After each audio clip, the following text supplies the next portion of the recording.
Ciao ragazzi, siete mai stati sulla ciclabile che collega la Val Brenta alla Val Sugana?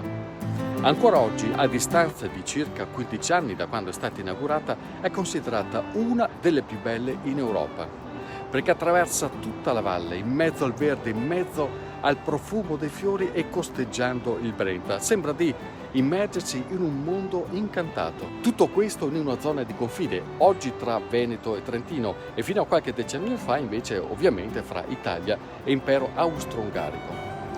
Una zona di confine ricca di tanti tipi di culture diverse, che un amico, Romano Cornale, ha saputo adottare, far proprie e trasmettere attraverso i sapori, con una nota in più.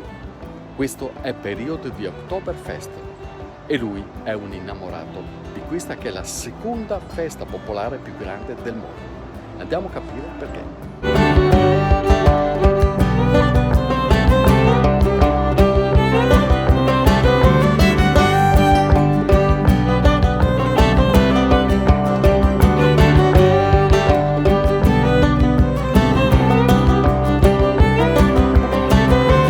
Esempio di sapori bavaresi. Certo, eccoci qua. Cominciamo dal pane. Questo qua è il brezel. Abbiamo anche dei panetti di brezel. Certo. Abbiamo la Wiener Schnitzel, che sarebbe una cotoletta abbinata con i mirtilli rossi, e abbiamo messo cartoffelsalate, una squisitezza della cucina bavarese, certo. condita per bene con la senape, con l'uovo, con la cipolla.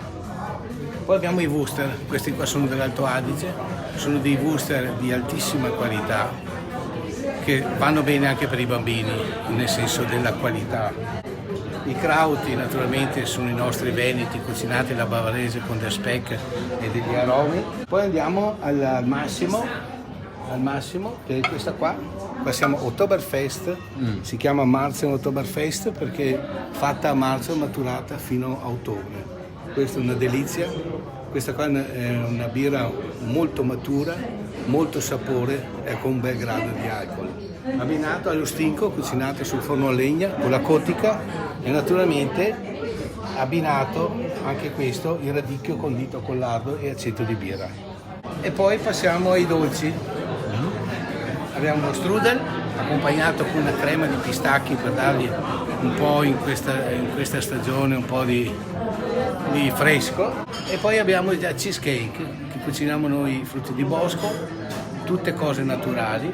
Poi abbiamo con una pasticceria fresca di ottima qualità, una Sacher, che d'inverno è abbinata alla Maximator, che è una birra eccezionale, che anche la Maximator è tostata come la cioccolata.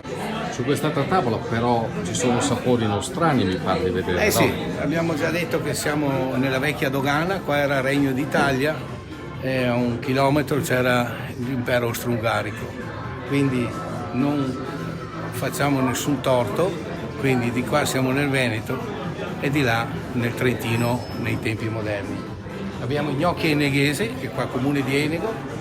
Abbiamo fatto dei gnocchi con delle erbe verdi, abbiamo il pomodoro e lo speck e un po' di panna naturalmente nelle maglie.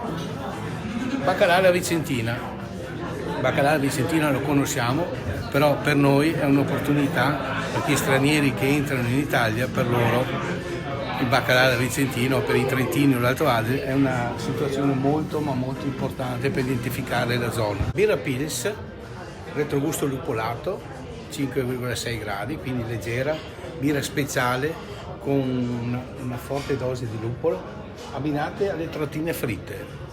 Trottine fatte con la farina di polenta e l'olio di oliva di Pove, quindi c'è il contrasto o l'armonia dell'olio e del secco del lupolo, dell'amaro.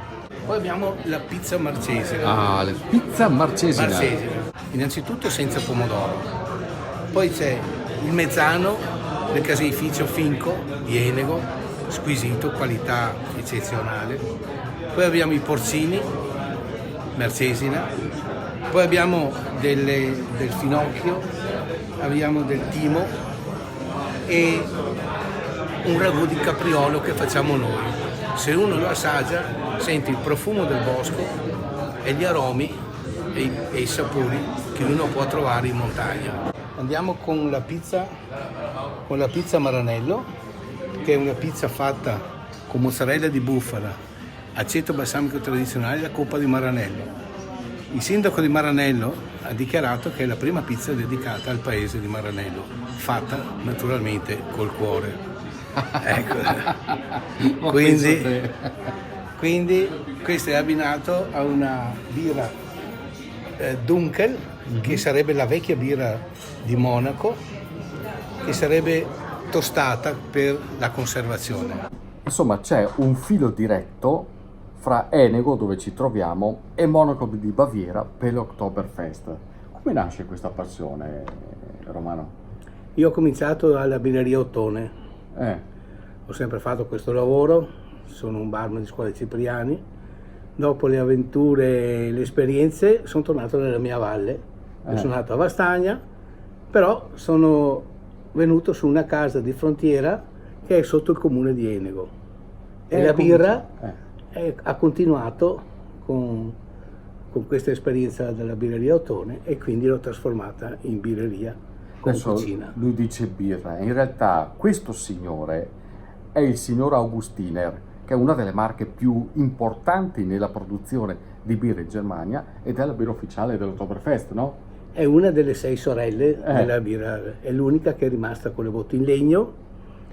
È stato dichiarato qualche mese fa dall'Augustiner che sono stato il primo e l'ultimo italiano che ha spilato all'Oktoberfest su queste famose botti di legno.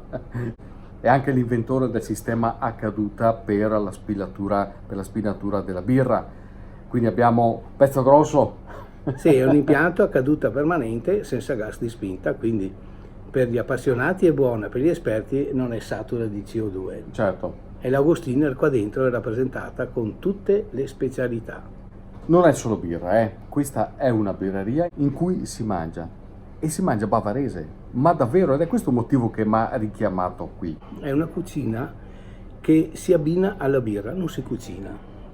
Quindi tutti quanti i sapori e gli aromi sono per la birra. È un cammino culturale anche quello che tu fai, non è soltanto portare la birra in tavola, è consigliare, è saper fare individuare il tipo di birra giusto. Sì, perché uno che si appresta a salire in Valsugana va in cerca di queste tipologie. Certo. Quindi vicino abbiamo la cucina trentina, abbiamo la cucina dell'Alto Adige, tirolese, e invece con questa specialità di birra, come da 20 anni che c'è l'Augustiner qua da me, facciamo la cucina bavarese, che è gradita e che è richiesta, perché ci sono dei piatti, diciamo, importanti perché si conoscono i wuster, i cannelli, però è di alta qualità.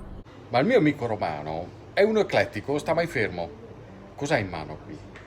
Il casco della Lavanda. Perché lui è un amante di motori, del rally in particolare, e in questo caso anche delle moto, vero? Sì, con la Milano-Taranto, sono stato il primo veneto a fare la Milano-Taranto 15 anni fa, e dopo col Museo Bonfanti abbiamo divulgato questa passione, e adesso siamo oltre 100 nel Triveneto che si girano intorno a questa avventura che sarebbe la 1000 miglia delle moto, e l'80% è straniero.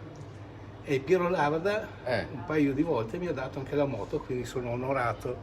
Quelle moto 75 e 100, quelli di avventura, non quelle super moderne, e ho fatto questo. Però il cuore batte sempre, oltre che battere per il rally di Monte Carlo, la 125S, che è la prima auto che la Fiat si è presentata al Mondiale Rally. Certo. Quante volte hai partecipato al Rally di Monte Carlo? 6 volte ho fatto Monte Carlo. È un grande piacere per me e per tutti quanti appassionati, perché noi condividiamo le belle cose. I sapori, i motori, e cos'altro ancora, Romano? La passione. La passione, tutto? Certo. Romano è sicuramente un personaggio che ha fatto della passione, delle emozioni, la propria ragione di vita, ma anche dei sapori che finalmente adesso andiamo a tastare, era? Certo. Grazie davvero Romano. Ragazzi, continuate a seguirmi, ci vediamo alla prossima cantierata. Wunderbar!